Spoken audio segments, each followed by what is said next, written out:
Hello folks, you're on the Desert Adventures YouTube channel. Today's video is sponsored by Apogee Performance Racing, the makers of the longest lasting chain lube on the market. It's biodegradable and available in orange or pine scent. Go check them out at apogeeperformanceracing.com. We're going to show you a different bike today. This is my electric dirt bike. It's a Yamaha TTR125. Or at least it was. Now it's rocking a QS138 motor, a far driver controller, pushing 300 amps at 72 volts, and a Shy battery 72 volt. On top of the conversion, it's also rocking a TTR 230 rear shock and extended swing arm, as well as YZ85 big wheel forks.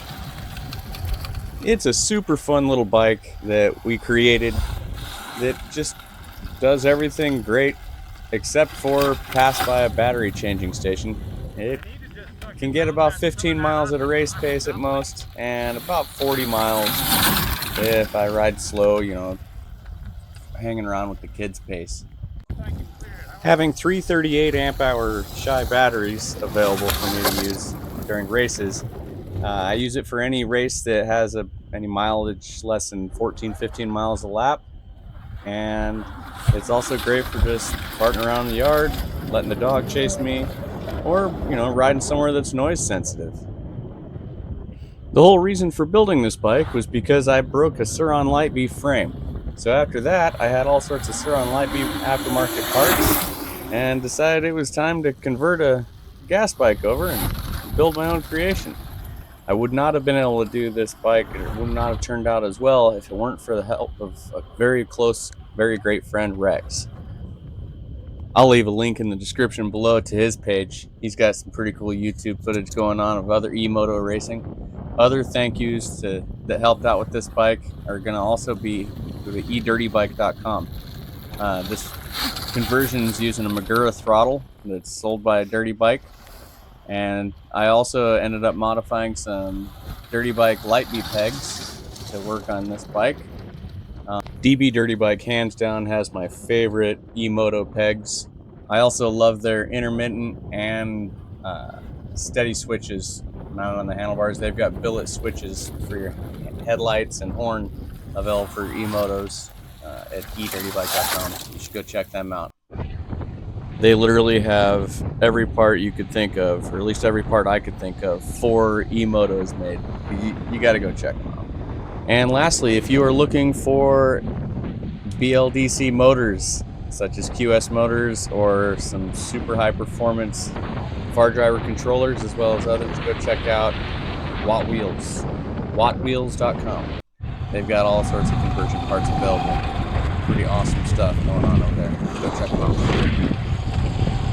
So, today we are going to take this little machine up into the mountains. It'll probably be about a 20-mile ride by the time we're done. We're not going to head all the way up high into the mountains, but we're going to go check out some old abandoned gold mines. And go on a good old classic desert adventure, but on the electric bike, making a little less noise this time. And like other desert adventures, there's probably going to be at least one cattle gate, but the rancher always leaves this one open, so I don't touch it. It's between two ranges. So on the electric bike, when I'm cruising, I generally hold a lot slower pace than I do on the X Pro, and that's just mainly so I can go farther. It makes the ride a little more peaceful, a lot quieter, but I don't get to cover as much ground as fast. This electric TTR is much faster in top speed. It does about 85 miles an hour. But like I said, it only has about a 15-mile range, especially when hauling ass. The X Pro, I can hold 60 miles an hour for a long time. That little thing just doesn't seem to care, so long as I leave an air filter on it. Speaking of leaving the air filter on the bike, the X Pro will be back up and running in the next video with its high compression piston, high flow cam, high lift, long duration cam, high performance cam, and all the port matching and goodies that I've done along the way. Man, I love the way e-motos yank the front tire off the ground. I haven't been able to get my 12 o'clock balance wheelies on this bike down like I could on the Sur-Ron, and it's probably due to the tune I've got on the controller. But it sure does haul well and performs well when racing. And now we're getting up here closer to the mines. This actually used to be an old mining camp, and this was a pretty good producing gold district. There's a couple old buildings that I'll show you up here in a second. It's pretty neat to see some of this history.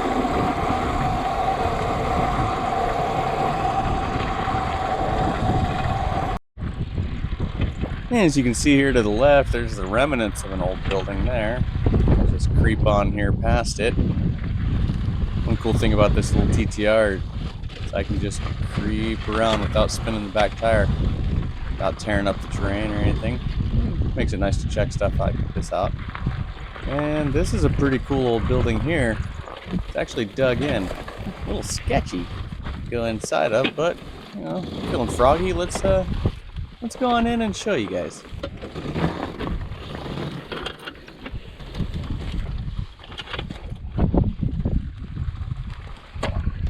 Tight squeeze, but I think we'll fit.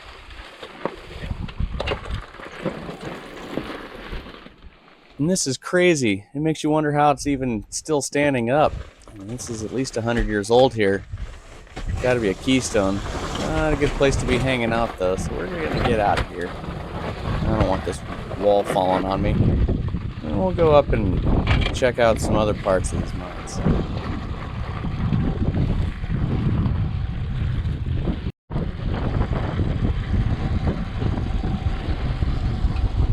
And right up top of this hill, looks like there's a little shaft right there next to what used to be maybe a mill platform. I'm not sure. We'll check it out. One place where electric bikes smoke gas bikes is hill climbing. It's fun as hell. And here's that shaft I was looking at from the bottom of the hill. We'll go and park the bike and go take a look-see. Now, I've been in this shaft with someone with me and someone standing outside. What I'm about to do isn't very smart, so don't go running around in mine shafts, especially ones you don't know. Like I said, I've been in this one before, so I'm going to show you a little bit of what this prospecting hole looked like that they were trying to get to this gold vein, or quartz vein, gold-bearing quartz vein. We'll peek our heads in there a few feet and then get on out. And I ended up using my phone to shoot this little bit of film here, simply because it's got a light and sees a little bit better down in the dark hole. And it'll give you an idea of what this sulfide gold mine looks like on the inside. Like I said, this is simply a prospecting pit. This shaft doesn't lead anywhere, at least not anymore. But and get a look around. Lots of yellow. You can see the yellow sulfide and sulfur up above me and to the right. That's one more reason why not to do what I'm doing here, is because what comes with sulfur is hydrogen sulfide gas. And hydrogen sulfide gas is highly flammable and also extremely poisonous, and it'll just drop you dead before you realize what you breathed in, as well as other nasty gases that come out of mine shafts, such as radon and arsenic and nasty other shit. But there's a good look deeper in the shaft. I'm not going any deeper. Like I said, we're just poking our heads in and getting our asses out of here, because I'm alone. And already I'm not being very bright here. Yeah, we'll get back on the bike. Now we're on a little bit different part of the mountain here. Following us up this hill. And I'm going to go check out some other parts of this mine system here.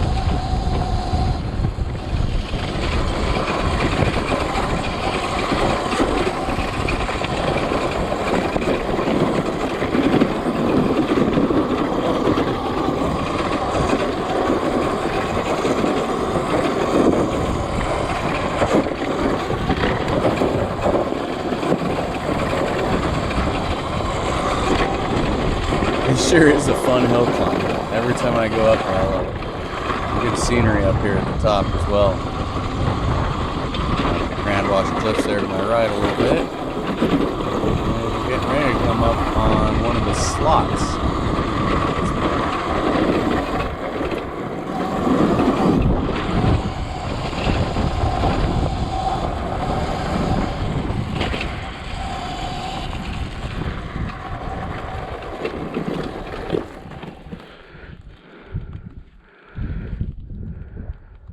You can see right there that they've taken a big slice of the mountain there, and there's some test bits. And there's a shaft there. I've never gone in that shaft though, so I'm not going to start now.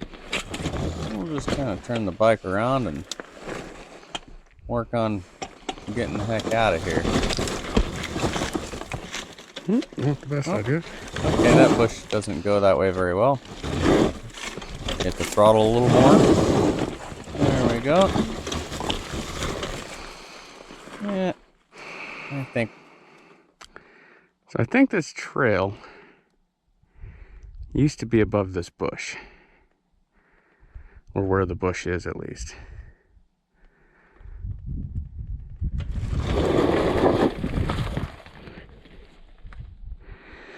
That's fucking slick ass mining rock.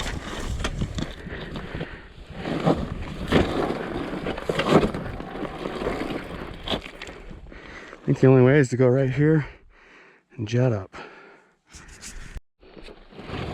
And I've walked this trail before that goes up along the mountain, and it's covered in cholla cactus. So until I come up and cut that cholla out, even though that's a badass donkey trail that could be cool single track, I'm not going to mess with it now when it's covered in cactus.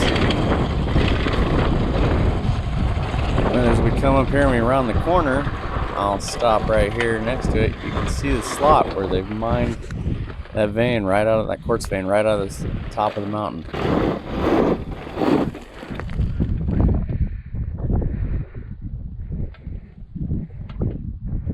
Yeah, buddy.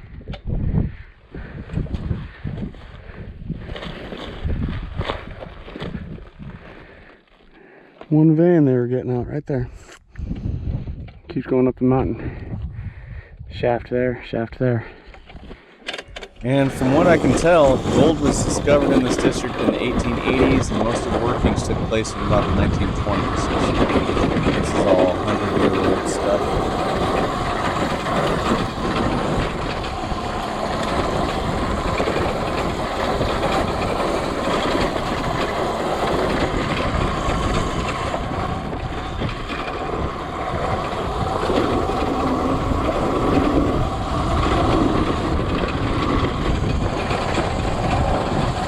And as we get up here to the top, we'll see another spot where they took a big slice of the quartz vein, just a big trench out of the top of the mountain. You got to be careful anywhere in mining country because it's easy to just ride into a shaft or a trench, like right here.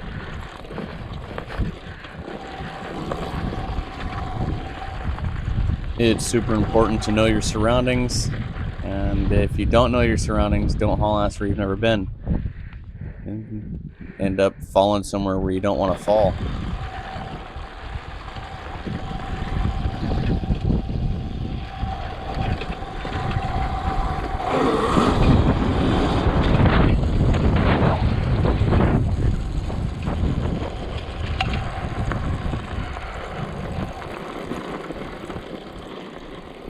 And actually over here is a good spot to show you just how easy it would be to get yourself into a spot that would be very bad. Not only is it steep terrain, but there's a mine shaft right there if you see the timber sticking out of the ground. If there's a mine shaft there, you don't know where else they've capped shafts. And we know there's a trench over there to my right, so probably a good idea for me to just park the bike and walk around to show you guys this area.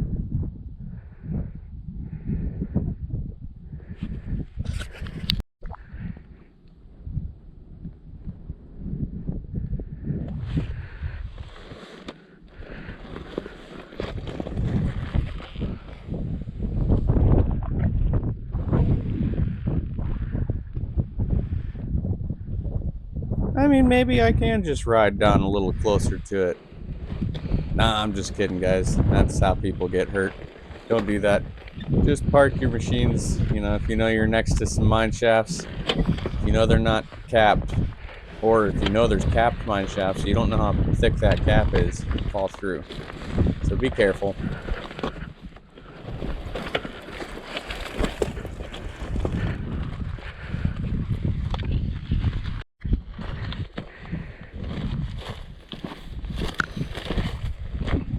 Now we can take a walk a little closer over here. I still don't recommend even walking close to these vertical shafts. This is all soft terrain. A lot of it's all decomposed granite, especially after being exposed to the air. So, yeah, even though you see timbers, it doesn't mean it's stable. I wouldn't get any very close to this shit. It is super neat to kind of get somewhat close at a safe distance and check it out, though. It's pretty amazing to me just what these old timers were doing well over 100 years ago, just to find gold. That gold fever really got to them. They're out here in the middle of the Mojave Desert with no more water than they could carry with them, out here looking for gold. It's crazy.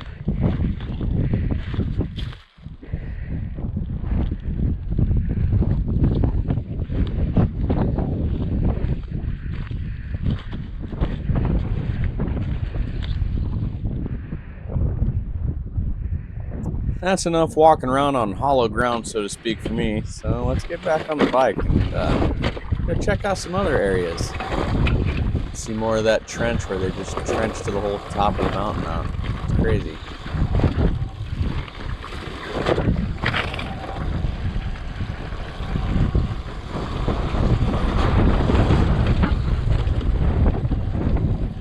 Man, this bike is fun. And there's a good view of the valley. Check that out. Yeah, there's some more of that mining trench. Watch out for timbers with nails. You don't want to get a flat tire or fall into the trench to my right, but give you guys a decent look at it. Kind of cool.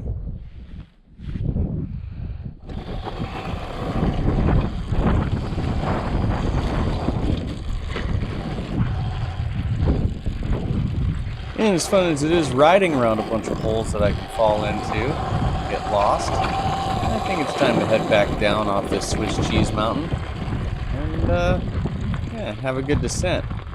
Speaking of good descents, I have 0 regenerative braking set on this bike. It has it in the settings, the controller does, but I don't have the settings. So with the original TTR125 rear drum brake, this thing gets quite entertaining hauling ass downhill. That's not its strong suit.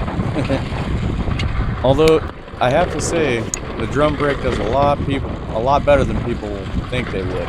Everyone thinks that drum brakes just suck so bad that somehow people just couldn't stop drum brakes. It's not the truth. They just don't quite have as much feel as a disc brake, that's for damn sure. And they're not quite as strong. So yep, from here we're gonna head over. I see that the ridgeline road there heads back up the ridgeline, so I'm gonna go along that other ridgeline and then turn around and start heading back down the mountain. I hope you enjoyed this video. If you did, please like, subscribe, leave a comment if you have any questions or interest in converting your bike over to being electric, anything like that, or heck, even if you just think it was stupid to convert a gas bike to electric, or if you think it's cool, let me know.